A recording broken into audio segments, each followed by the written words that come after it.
that your focus will be better.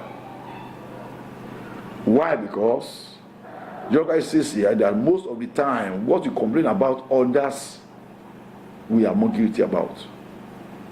Most of the time. What you see as wrong in others, in fact, we are more guilty. What you see as foolishness in others, to make it simple, we are more foolish. So most of the time, it's like a thief is calling somebody a liar. Therefore, he's a sinner. But who is a thief? Maybe that's a righteous man. Focus more on your life. Now, I'm going to give you certain bullets that will more or less bring you to a package of knowledge on why this matter is very, very key and important.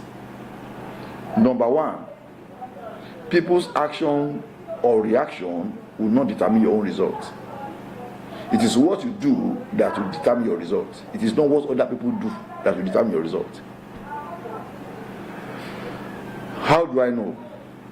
We can take the example of Hannah when she was in her pain because of barrenness. The Bible says in the book of 1 Samuel, if you go to chapter 1 and you read verse 6, and her adversary also provoked her sore. So the Bible actually refers to it that what her adversary is doing was wrong. Her adversary provoked her sore for to make her afraid because the Lord shut her womb. It was not her adversary that shut her womb, it was God that shut her womb. The adversary is now pestering her, distracting her from prayer, distracting her from seeking the face of God, who is going to open her womb. So every day, every year, she's focused on the adversary and her problem remains with her. Now who is foolish? Actually, the adversary is wrong to be provoking her. But her adversary is having her own children already. Who is going to be foolish if they continue like that? It is Anna that will be foolish. Why? Because the provocation of the adversary, which is her wife, is actually stopping her from solving her own problems. And what's going to be her result is when our problem is solved. It's not when she wins battle. That is why there was a time last year I brought it to us that please don't fight to win, fight to have result. Don't fight to win. Please don't seek to win so that somebody can lose and you can be proud that you are winning. Please, that's a foolish idea. These things happen between that husband and wife, especially the most. We want to show that we are winning, we are better. Your voice is last. Oh Lord my God, that's a life of foolishness. Fight to achieve result. In actual fact, if there's peace, there's progress, there's affinity, there's love, there's mutual blessing, that's a better result to you than to say that you are poor, you are wretched, you are in confusion at crisis, but you are winning. Oh Lord my God. What are we winning? Argument. Does that make any sense to you? As a result, it is only proud that is going to be foolish and foolish and foolish until the last day. But a wise will be ready to listen to advice and continue in wisdom.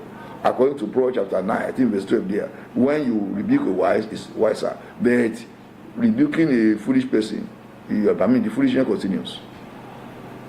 The Bible makes us to see that when Hannah realized that it is the attention she placed upon what her wife was doing that kept her there, a year came that she switched to focus on God. Despite everything the wife is doing, she didn't mind her because she had been minding her for years. There was no change. Can't you realize that with all the arguments you have been arguing, you are not progressing? Can't you see that with all the battle you are fighting, everything you are still in crisis, you are still in your life is still lopsided, you are still operating in your hardship? Change your style, change the gear. What do? Focus less on what other people do, because what other people do or their reaction to you will not determine your result. If you are doing what is right, if people don't like it, that does not change your result. Then you know how to pray to God that God will support you and silence their enmity against you.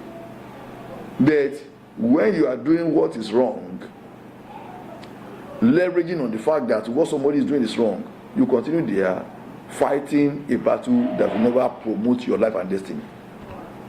Very, very importantly, get to know that people's action or reaction will not determine your result at the end of the day. So when Hannah focused on God, if you go and read from verse 10, and she was in bitterness of soul and prayed unto the Lord and wept sore. Go and look at that focused prayer she did in verse 15 until Eli discovered that this woman was more or less drunk in prayer, drunken in aggression to get hold of God, not drunken in aggression to silence the wife.